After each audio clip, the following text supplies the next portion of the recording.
Since 1858, one of the most popular attractions in New York City has been the horse-drawn carriage rides at Central Park. Since coming into office, Mayor Bill de Blasio has made strong efforts to rid the city of these working horses. He intends to replace the horses with antique car rides. There are some quick-moving parts to work out, he says, but we are going to quickly and aggressively move to make horse carriages no longer a part of the landscape. They are not humane, they are not appropriate for the year 2014. It's over, so just watch us do it. This has stirred up a lot of controversy among city citizens. The carriage drivers did not have much to say on the topic when approached and would not discuss the issue with me. On the other hand, protesters in the area were very vocal about their concerns and have shown much interest in the well-being and freedom of the horses. Let's hear from Mary Zambos to hear her concerns on the issue.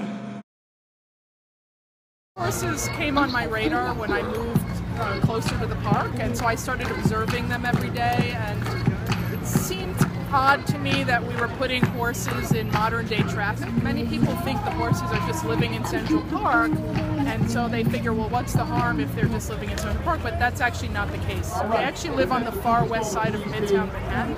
So to get to the park and back, they have to traverse 9th and 10th Avenues during some pretty heavy traffic conditions. So that in and of itself, there are a lot of accidents.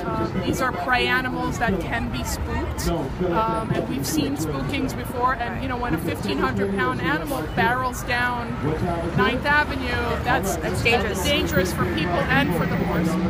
The most important thing for a horse, though, I think, is daily turnout. You know, is these horses, after a long day of working, should be able to graze in pasture, have some socialization time. They should be able to be a horse. Right. These animals have been stripped of what it is to be a horse. For 9 hours a day, they're in the shafts of their carriage. And then for the rest of the day, they're in this little cramped stable. It's just, I feel like the conditions in New York City cannot be changed to make it hospitable for a horse. It is clear that this battle is not yet over, but it is even clearer that the horses need to be saved from these living conditions that are unsuitable for their needs. To learn more about freeing the Central Park horses, you can visit the Facebook page at facebook.com/carriagehorse cruelty.